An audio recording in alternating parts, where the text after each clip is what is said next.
little bit if you will, to see if we cut out.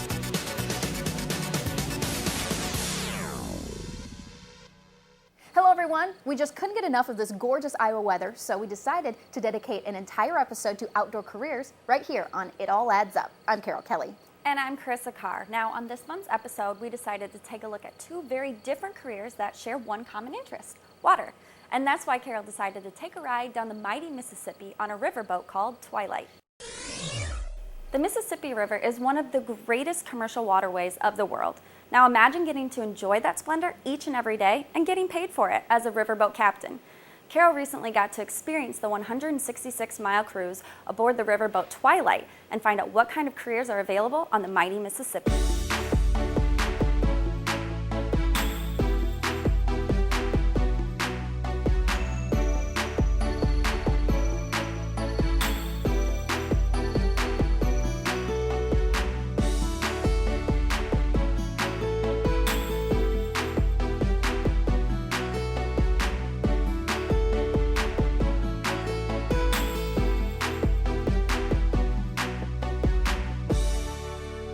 We're here with the captain of the Twilight, Kevin Styer. Kevin, talk to us a little bit about what the Twilight Riverboat is and what you do here on the Mississippi. What we do is we run 2-day overnight trips from LeClaire, Iowa, on the upper Mississippi. It's about mile 500 up to about mile 580 up in Dubuque, Iowa.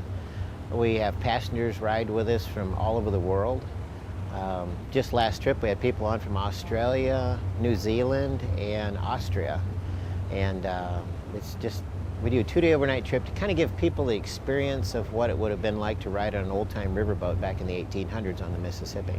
Describe the boat itself.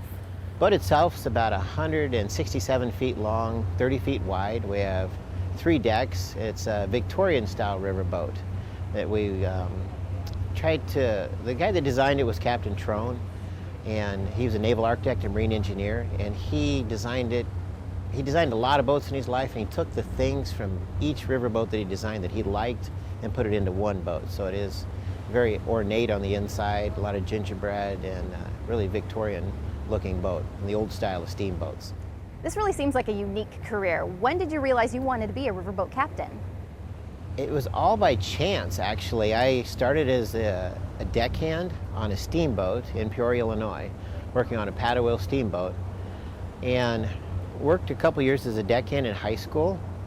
And then one summer, the guy that was supposed to be piloting the boat actually had to teach summer school. He piloted for Captain Trone, and he came in one day and he said, I've got to teach summer school, it's part of my job, so I can't pilot. So as a deckhand, I ended up steering while Captain Trone was sitting in the pilot house telling me what to do. And I must have been good at it because after several years of doing that, I had accumulated enough time to get my pilot's license. So I actually got my pilot's license while I was going to college. And I got out of college and didn't have a job opportunity. I majored in zoology and botany, and at that time it wasn't a good thing to major in college. And they were going to be building the Twilight, and he offered me the job of helping him build the Twilight and being the first captain to take it out of the shipyard in southern Louisiana and bring it all the way up to Mississippi. And so I jumped at that chance, and that's really how I became a captain, I think. It's not really anything I tried to do, it just happened. Right. What is the schooling like to become a pilot of a boat? First level, entry-level license, you have to serve 360 12-hour days of apprenticeship under somebody. So in 360 12-hour days is more time than it takes to become a commercial airline pilot as far as piloting time. But it's neat in that you can serve an apprenticeship under somebody and you learn everything that they learn. So it's basically just passed down from generation to generation. And you serve the 360 days. When I served the 360 days, we got to the end of it, and Captain Trone made me pilot for 2 weeks straight without ever asking him a question or him ever having to correct me. So he sat behind me in the pilot house while this was going on. That 2 weeks took over 2 months because he would say that I was doing this wrong, or I would turn around in an emergency situation and ask him. But what that did is it taught me to think on my own and not rely on somebody to tell me what to do, know what to do. And I mean, I've been doing this, just this year alone, I've done 6,800 miles on this stretch of the river. And I've been doing it for 27 years, and every day I learn something new. You're never not learning something new, whether wind or current or waves or whatever. So it's always a learning experience. It's fun. It doesn't seem like there probably would be a lot of riverboat captains. How many pilots are actually out there? I think there's 6,000 some mariners out there. There's a lot more than you would think. Just for instance, between St. Louis and north, there's 267 towboats out here. Towboats and passenger boats, just on the Mississippi alone and the Illinois River. You can pick that information up off the internet. And there's actually a shortage of towboat pilots and passenger boat pilots. It's a very well-paying job, and you basically have to put in your time to learn to do it. But it is definitely an alternative to going to college. It's all on-the-job training. I mean, there's schools you can go to, but I would recommend just on-the-job training. You really learn it from somebody that trusts you and somebody that's willing to put in the time for you. What type of person would do well as a riverboat captain? I think somebody that has a really good work ethic. I mean, I think whatever you do in your life, you've got to have a good work ethic. Be willing to show up to work on time, be willing to work, be willing to change with whatever the change needs to be. Some people would be very good at riverboat piloting and other people weren't. It's almost something, I don't know, I say you're born to do it, but there is a knack. Some people just can't understand the whole body English of moving with the boat. I can parallel park this boat better than I can my pickup truck. It's not bragging, it's just what it is. I'm not good at parallel parking a pickup truck. So I think anybody that's good has good hand-eye coordination. So what they're finding is on the towing industry, they do a lot of research more than the passenger vessel industry, that people that play video games are very good at driving towboats, because more and more they're becoming more electronically driven, where you really don't have to look out of the pilot house as much. So it is, and there's a whole generation of people doing that right now. So my son's one of them. Right.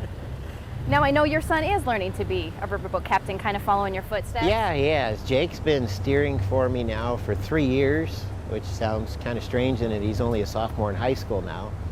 But Jake, under my direction, can take a boat through the lock, he can land, and he's just kind of a natural at it, it seems. And he really seems to like to do it, so I hope he continues on. You can't get your pilot's license until you're 19 now, but I think Jake will have enough time by the time he is 19 to get his pilot's license. So, and it is Coast Guard test too that you have to take. You just can't serve an apprenticeship and be a pilot. The Coast Guard tests you, and then they continually test you throughout your career. For other students that want to do what you do, what would you recommend that they do to prepare themselves for this career field? I think the best thing would be to you can contact the Passenger Vessel Association. They're in Arlington, Virginia, and they have job openings all the time on passenger vessels.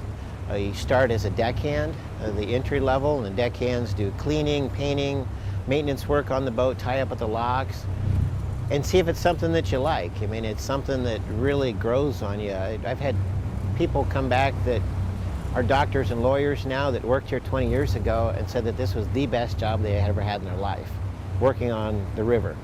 It's so relaxing out here. But yeah, the towing industry, they have deckhand jobs on the towing industry all the time. There's a very good magazine that's called the Waterways Journal. In the back of that, it comes out every week. It's published out of St. Louis.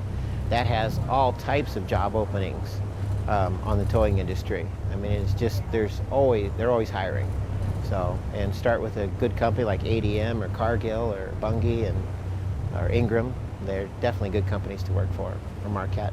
Now the Twilight Riverboat runs late May through October? We run late May, the end of May to the end of October for the fall leaf color that we're coming up to right now. So.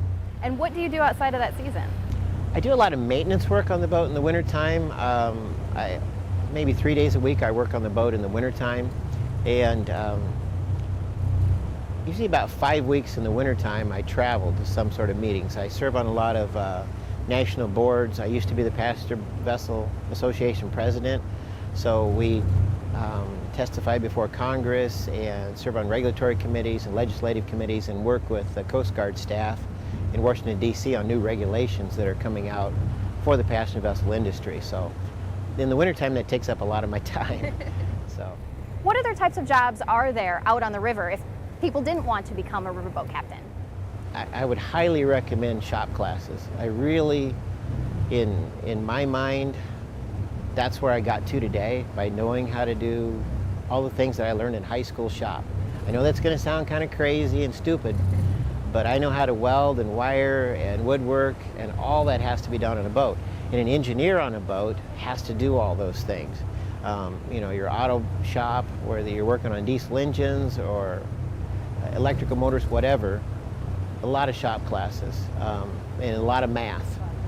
For math, you know, for the piloting end of it, for navigation. There's also cooks on boats. Probably a lot of the kids have seen Deadliest Catch. The cooks on those boats make tremendous money also. So you don't have to be a deckhand, you don't have to be a pilot, you can be a cook, an engineer. Engineer would take care of the engine room. An oiler would be somebody that would assist the engineer. So those are definitely well-paying and really good careers on boats also. And it's just not the rivers. I mean, you've got the whole oceans, the Great Lakes, just all types of opportunities.